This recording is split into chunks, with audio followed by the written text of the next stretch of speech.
Supreme செய்திகளுக்காக இரா செல்வமணி. இன்றைய முதன்மை செய்திகள்.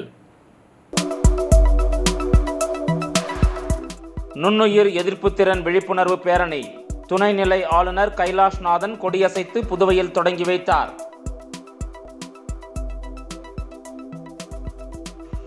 புதுவை மாநிலத்தில் மின்துறையை தனியார் மயமாக்கும் பிரச்சனையில் நீதிமன்ற உத்தரவுக்கு பிறகே முடிவெடுக்கப்படும். அமைச்சர் நமச்சிவாயம் தகவல். காரைக்காலில் உள்ள சாலைகள் சுத்தம் செய்யப்படுகிறதா என சைக்கிளில் சென்று ஆய்வு செய்த மாவட்ட ஆட்சியர் மணிகண்டன். 90% குப்பைகள் அகற்றப்பட்டுள்ளதாக தகவல். வாகனம் ஓட்டும்போது செல்போன் பயன்படுத்தக்கூடாது, கட்டாயம் தலைக்கவசம் அணிய வேண்டும். சீனியர் எஸ்பி பிரவீன் திரிபாதி வலியுறுத்தல்.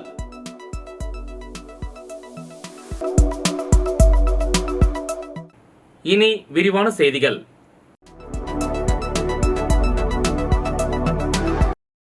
நுண்ணுயிர் எதிர்ப்பு திறன் விழிப்புணர்வு பேரணியை துணைநிலை ஆளுநர் கைலாஷ்நாதன் புதுச்சேரியில் கொடியசைத்து தொடங்கி வைத்தார். இந்திய நுண்ணுயிரியலாளர் சங்கம் புதுச்சேரி கிளை சார்பில் கடற்கரை சாலை காந்தி சிலை அருகில் இன்று நடைபெற்ற நுண்ணுயிர் எதிர்ப்பு திறன் விழிப்புணர்வு பேரணியை துணைநிலை ஆளுநர் கைலாஷ்நாதன் கொடியசைத்து தொடங்கி வைத்தார். புதுச்சேரியில் உள்ள பல்வேறு மருத்துவக் கல்லூரிகளை சேர்ந்த மாணவர்கள் மற்றும் மருத்துவர்கள் இப்பேரணியில் பங்கேற்றனர். ஜிப்மர் மருத்துவமனையின் இயக்குனர் டாக்டர் ராகேஷ் அகர்வால், அரசு பொது மருத்துவமனையின் இயக்குனர் பொறுப்பு டாக்டர் செவ்வேல் ஆகியோர் இந்த நிகழ்ச்சியில் கலந்து கொண்டனர்.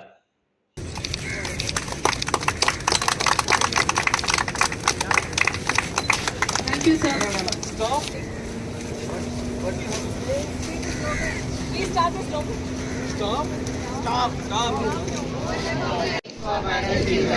Right. Stop. Right. Stop giving. Over the counter antibiotics. Don't use antibiotics. Stop giving. Stop giving.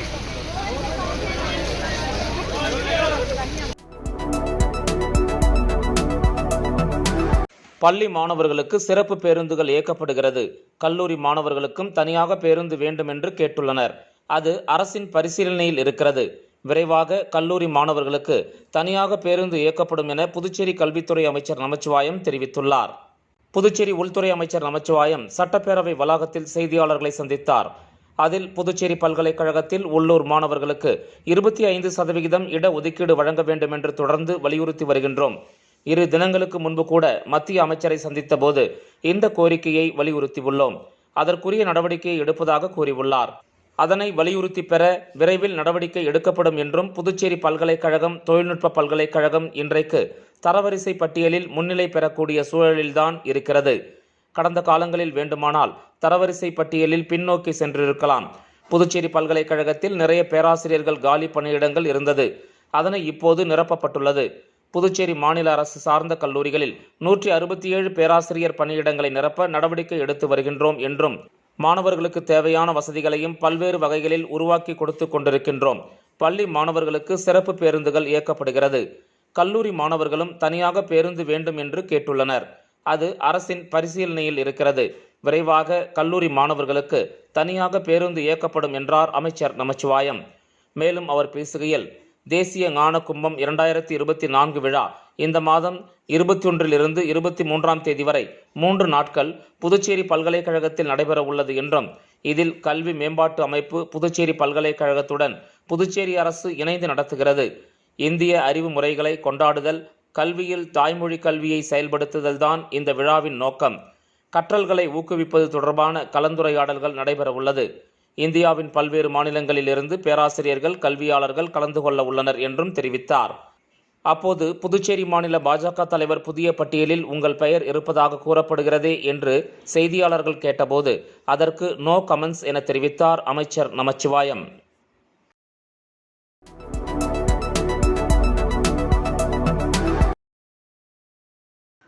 காரைக்காலில் உள்ள சாலைகள் சுத்தம் செய்யப்படுகிறதா என சைக்கிளில் சென்று ஆய்வு செய்த மாவட்ட ஆட்சியர் மணிகண்டன், காரைக்காலில் 90 குப்பைகள் காரைக்கால் மாவட்டத்தில் உள்ள சாலைகள் சரியாக சுத்தம் செய்யப்படுவதில்லை மற்றும் குப்பைகள் அள்ளப்படுவதில்லை என வந்த புகாரின் பேரில் மாவட்ட ஆட்சியர் அதிகாரிகளுடன் சைக்கிளில் சென்று பல்வேறு பகுதிகளில் திடீர் ஆய்வு நடத்தினார். குறிப்பாக காமராஜர் சாலை, திருநகர், பெரியபேட், கல்லறைப்பேட் உள்ளிட்ட பகுதிகளில் சாலைகளில் நடந்து சென்று பொதுமக்களிடம் இப்பகுதிகளில் தினசரி குப்பைகள் சுத்தம் செய்யப்படுகிறதா என கேட்டறிந்தார். அதன் பின்னர் செய்தியாளர்களிடம் பேசிய அவர், நகர பகுதிகளில் 90% குப்பைகள் அகற்றப்பட்டுள்ளன என்றும் ஒரு சில இடங்களில் மட்டுமே குப்பைகள் உள்ளதாக தெரிவித்தார். மேலும் ஒரு சில இடங்களில் மட்டும் கழிவுநீர் வாய்க்கால்களை சுத்தம் செய்ய வேண்டுமென HR ஸ்கொயர் நிறுவனத்திடம் வலியுறுத்தியுள்ளதாக தெரிவித்தார். இந்த ஆய்வின் போது அரசு அதிகாரிகள் மற்றும் தனியார் நிறுவன அதிகாரிகள் உடனிருந்தனர். நகர பகுதிகளில் குப்பைகள் அதிகமாக இருக்கிறதாவும், அந்த குப்பை அள்ளக்கூடிய அந்த ஏஜென்சி சில நேரங்களில் வருவதில்லை, அது மூலமாக நகரப்பகுதியில் குப்பை தேங்குது அப்படின்னு சொல்லிட்டு தொடர்ச்சியான கம்ப்ளைண்ட் நம்மளுக்கு வந்துக்கிட்டே இருக்குது. மாவட்ட நிர்வாகத்துக்கு காரு கிருலாம் வராமல் நம்ம எல்லா ஏரியாவுக்கும் போவதற்கு வசதியாக இருக்குன்னு சொல்லிட்டு தான் சைக்கிளே வந்தோம். என்னோடய அதிகாரிகள் எல்லாமே நகராட்சி அதிகாரிகள் வந்திருக்கிறாங்க. இன்னும் HR ஸ்கொயர் அதிகாரிகள் கூட எங்கள் கூட தான் பயணித்தாங்க. பெரும்பாலான இடங்களில் ஒரு 90% மேற்பட்ட இடங்களில் குப்பைகள் அள்ளப்பட்டிருக்குது. அதை நாங்கள் பார்க்குறோங்க, நேர்களை பார்க்குறோம். ஊழியர்களும் பணிபுரிகிறாங்க. அதுக்குரிய வண்டிகள்லாம் பார்த்தோம், அவங்கள்ட்டையும் பேசினா அவங்களும் வராங்க. சில இடங்களில் அந்த ட்ரைனேஜிலெல்லாம் பிளாக்கிங் இருக்குது, குப்பைகள்லாம் ஒரு இடத்துல எரிஞ்சிட்டு போயிருக்காங்க. ஸோ அது எதற்காக அப்படின்னு கேட்கும்பொழுது ஒரு 2 நாளைக்கு ஒரு தடவை வர்றாங்க. அப்படி இருக்கும் பொழுது பொதுமக்கள் தங்கள் வீட்டில் இருக்கிறத போய் பொது இடங்களில் தூக்கி போட்டுறதாக வருது. பொதுமக்களுக்கு என்னுடைய வேண்டுகோளானா, பொது இடங்களில் அந்த குப்பைகளை எரியாதீங்க. அது 2-3 நாள் சேர்ந்த பிறகு அது தேவையற்ற ட்ரெயினில் பிளாக்கேஜ் உண்டாகுது, சாக்கடை அது மூலமாக ஓட மாட்டுது. இது மாதிரியான பிரச்சனைகள் வரும்போது டெங்கு அது மாதிரியான மழைக்கால வியாதிகள்லாம் அதிகமாக வரும். அதை நீங்கள் கொஞ்சம் தவிர்க்கணும். வாகனம் ஓட்டும்போது செல்போன் பயன்படுத்தக்கூடாது என்றும் கட்டாயம் தலைக்கவசம் அணிய வேண்டும் என சீனியர் SP பிரவீன் திரிபாதி வலியுறுத்தியுள்ளார். புதுச்சேரி கிழக்கு போக்குவரத்து காவல் நிலையத்தில் பள்ளி, கல்லூரி மாணவர்கள் மற்றும் பெற்றோருக்கான போக்குவரத்து விழிப்புணர்வு நிகழ்ச்சி நடைபெற்றது. இந்த நிகழ்ச்சிக்கு இன்ஸ்பெக்டர் கோகுலகிருஷ்ணன் தலைமை தாங்கினார். இதில் போக்குவரத்து சீனியர் SP பிரவீன்குமார் திரிபாதி சிறப்பு விருந்தினராக கலந்து கொண்டு மாணவர்கள், பெற்றோருக்கு போக்குவரத்து விதிமீறல் குறித்து விழிப்புணர்வை ஏற்படுத்தினார். குறிப்பாக அவர் பேசுகையில், செல்போன் பேசியபடி வாகனம் ஓட்டக்கூடாது, அதிக வேகத்தில் வாகனங்களை இயக்கக்கூடாது, ஹெல்மெட் கட்டாயம் அணிய வேண்டும், சிக்னல்களில் விதிகளை மீற வேண்டாம் என்பன உள்ளிட்ட பல்வேறு அறிவுரைகளை கூறினார். மேலும் போக்குவரத்து விதிமீறல் தொடர்பான குற்றப்படமும் காண்பிக்கப்பட்டு விழிப்புணர்வு துண்டு பிரசுரமும் வழங்கப்பட்டன. இந்த நிகழ்ச்சியில் பெற்றோர்கள், மாணவர்கள் உள்ளிட்ட போக்குவரத்து காவலர்கள் கலந்து கொண்டனர்.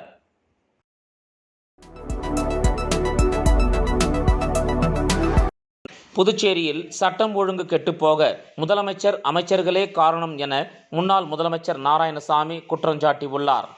புதுச்சேரி முன்னாள் முதலமைச்சர் நாராயணசாமி செய்தியாளர்களை சந்தித்தார். அப்போது அவர், ஜம்மு காஷ்மீர் சட்டமன்ற தேர்தலில் இந்தியா கூட்டணிக்கு மக்கள் வாக்களித்துள்ளனர், இதனால் அரசியல் பழிவாங்கும் நோக்கத்தோடு மாநில அந்தஸ்து வழங்க முடியாது என கூறி வருகின்றனர். மத்தியில் காங்கிரஸ் ஆட்சி அமைந்தால் ஜம்மு காஷ்மீருக்கு மாநில அந்தஸ்து 370வது ஷரத்து கொண்டு வரப்படும்.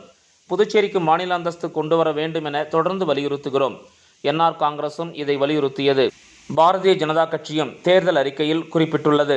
ஆட்சி அமைந்து 3½ ஆண்டாகியும் மாநில அந்தஸ்து வழங்கவில்லை. புதுச்சேரிக்கு மாநில அந்தஸ்து வழங்கும் எண்ணம் மத்திய அரசுக்கு இல்லை என பிரதமர் மோடி அரசு பதிலளித்துள்ளது. புதுவை மக்களின் எண்ணங்களை மத்திய பாரதிய ஜனதா அரசு புறக்கணிக்கிறது.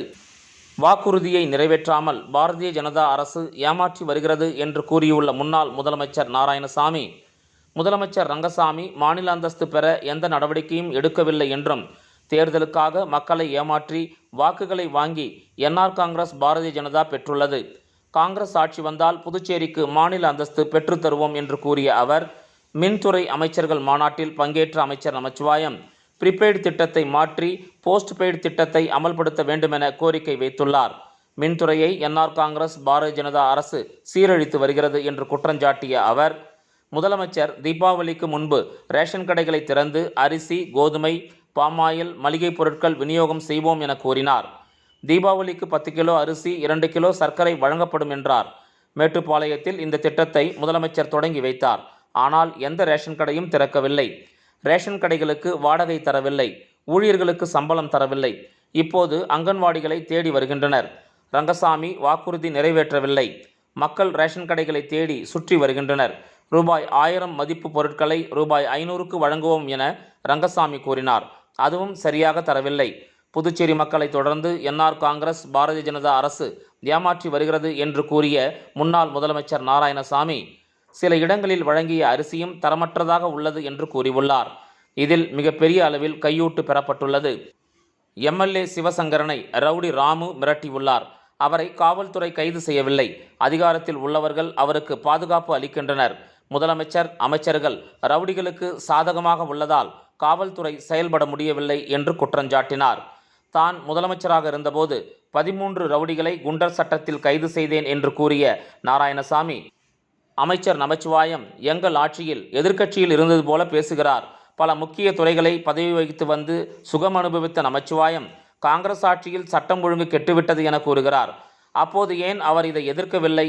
அமைச்சர் பதவியை ராஜினாமா செய்துவிட்டு வெளியே செல்லவில்லை? ஆயுள் தண்டனை கைதி ஒருவரை விடுதலை செய்ய நமச்சிவாயம் என்னிடம் சிபாரிசு கேட்டார். அவரை விடுதலை செய்ய முடியாது என உறுதியாக நான் கூறினேன். நமச்சிவாயம் என்னை பற்றியும் ஆட்சியை பற்றியும் விமர்சித்தால் அவர் எந்த ரவுடிக்காக பரிந்துரை செய்தார் என பொதுமக்களிடம் பகிரங்கமாக தெரிவிப்பேன் என்று கூறிய முன்னாள் முதலமைச்சர் நாராயணசாமி, தனது சொத்தை காப்பாற்றிக் கொள்ளவே பாரதிய ஜனதா கட்சியில் சேர்ந்து அமைச்சரான நமச்சிவாயம் நாவடக்கத்துடன் பேச வேண்டும்.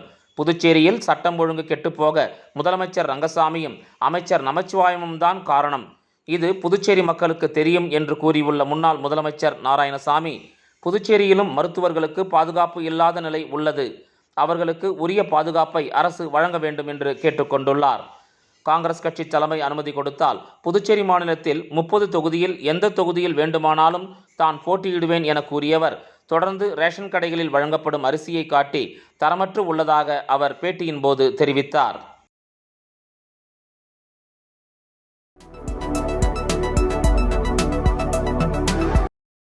மங்கலம் காவல் நிலையத்தில் பொதுமக்கள் குறைகேட்பு கூட்டமானது எஸ்பி வம்சிதர் ரெட்டி தலைமையில் நடைபெற்றது. புதுச்சேரி மேற்கு காவல் கண்காணிப்பாளர் அலுவலகத்தின் கட்டுப்பாட்டில் உள்ள கிராமப்புற பகுதியில் அமைந்துள்ள மங்கலம் காவல் நிலையத்தில் மக்கள் குறைகேட்பு கூட்டமானது மேற்கு காவல் கண்காணிப்பாளர் வம்சிதர் ரெட்டி தலைமையில் வட்ட ஆய்வாளர் ஆறுமுகம் மேற்பார்வையில் மங்கலம் காவல் நிலைய உதவி ஆய்வாளர் பெரியசாமி முன்னிலையில் நடைபெற்றது. இதில் மங்கலம் காவல் நிலையத்தின் கட்டுப்பாட்டில் உள்ள கிராமப்புற பகுதிகளில் இருந்து குறைகேட்பு கூட்டத்திற்கு வருகை புரிந்த பொதுமக்கள் சட்டம் ஒழுங்கை சீர்குலைக்கும் வகையில் செயல்படுகின்ற குற்றவாளி மீது தகுந்த நடவடிக்கை எடுக்க வேண்டும் என்றும், மேலும் திருட்டு சம்பவங்களை தடுப்பதற்கு முக்கிய பகுதிகளில் கண்காணிப்பு கேமராக்களை பொருத்திட வேண்டும் எனவும் கேட்டுக்கொண்டனர். இரவு நேரங்களில் காவல்துறை ரோந்து பணியில் ஈடுபட வேண்டும் போன்ற பல்வேறு கோரிக்கைகளை முன்வைத்தனர். மேலும் குறைகேட்பு கூட்டத்தில் வில்லியனூர், நெட்டப்பாக்கம், காட்டேரிக்குப்பம், திருக்கனூர் காவல் நிலைய ஆய்வாளர்கள் மற்றும் உதவி ஆய்வாளர்கள் மற்றும் காவலர்கள் கலந்து கொண்டனர்.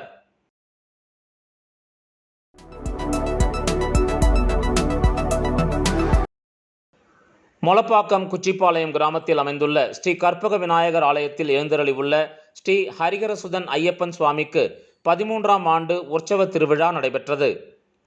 புதுச்சேரி மாநிலம் நெட்டப்பாக்கம் கொம்யூன் மொளப்பாக்கம் குச்சிப்பாளையம் கிராமத்தில் அமைந்துள்ள ஸ்ரீ கற்பக விநாயகர் ஆலயத்தில் எழுந்தருளி உள்ள ஸ்ரீ ஹரிகரசுதன் ஐயப்ப உற்சவருக்கு 13ஆம் ஆண்டு உற்சவ திருவிழா சிறப்பாக நடைபெற்றது. காலை 8 மணிக்கு விநாயகர் பூஜையுடன் தொடங்கியது. அதன் பின்னர் பலவித மூலிகை பொருட்களால் கணபதி ஹோமம், ஐயப்பன் மூலமந்திர ஹோமம் ஆகியவை நடைபெற்றது. பகல் 11:30 மணியளவில் ஸ்ரீ கற்பக விநாயகருக்கும் ஸ்ரீ ஹரிகரசுதன் ஐயப்பனுக்கும் பஞ்சாமிர்தம், பன்னீர், சந்தனம், விபூதி மற்றும் நெய் ஆகியவற்றால் அபிஷேகம் செய்யப்பட்டு மகா தீப ஆராதனை காண்பிக்கப்பட்டது.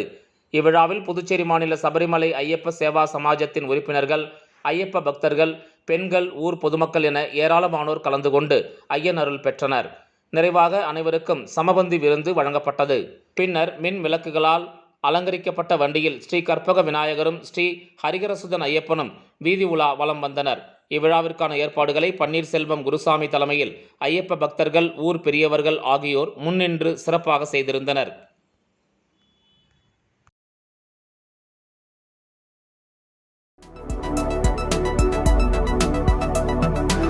புதுச்சேரியில் உள்ள இருளர் இன மக்கள் வசிக்கும் பகுதிகளில் ஆதிதிராவிடர் நலத்துறை செயலர் முத்தம்மா தலைமையில் அதிகாரிகள் திடீர் ஆய்வு நடத்தினர். புதுச்சேரி மாநிலத்தில் பழங்குடியினர் வசிக்கும் பகுதி மக்களுக்கு போதிய அடிப்படை வசதிகள் செய்து கொடுக்கவில்லை என்று புகார் இருந்து வந்தது.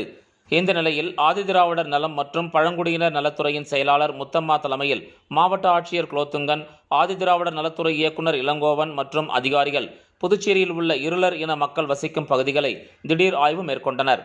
அதன்படி டிஎன் பாளையம், பாகூர், கோர்க்காடு, கொத்தபுரி நத்தம், காட்டேரிக்குப்பம், இருளர் சந்தை, சஞ்சீவி நகர் உள்ளிட்ட பகுதிகளில் அதிகாரிகள் ஆய்வு செய்து இருளர் இன மக்களிடம் குறைகளை கேட்டறிந்தனர். அப்போது பெண்களுக்கு பொது கழிப்பிடம், சாலை வசதி, சுடுகாடு வசதி உட்பட பல்வேறு கோரிக்கைகளை அப்பகுதி மக்கள் அதிகாரிகளிடம் முன்வைத்தனர். அந்த கோரிக்கைகளை பரிசீலனை செய்து நடவடிக்கை எடுப்பதாக ஆதிதிராவிடர் நலத்துறை செயலர் முத்தம்மா உறுதியளித்தார். மீண்டும் முதன்மை செய்திகள். நுண்ணுயிர் எதிர்ப்பு திறன் விழிப்புணர்வு பேரணி துணைநிலை ஆளுநர் கைலாஷ்நாதன் கொடியசைத்து புதுவையில் தொடங்கி வைத்தார்.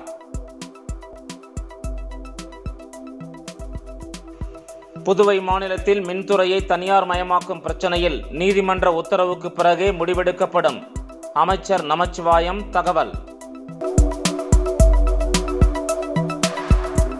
காரைக்காலில் உள்ள சாலைகள் சுத்தம் செய்யப்படுகிறதா என சைக்கிளில் சென்று ஆய்வு செய்த மாவட்ட ஆட்சியர் மணிகண்டன்.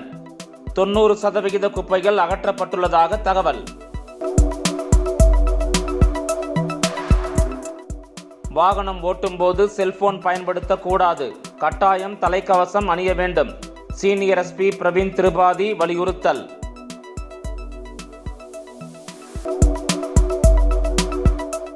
இந்த செய்தி அறிக்கை இத்துடன் நிறைவு பெறுகிறது. வணக்கம்.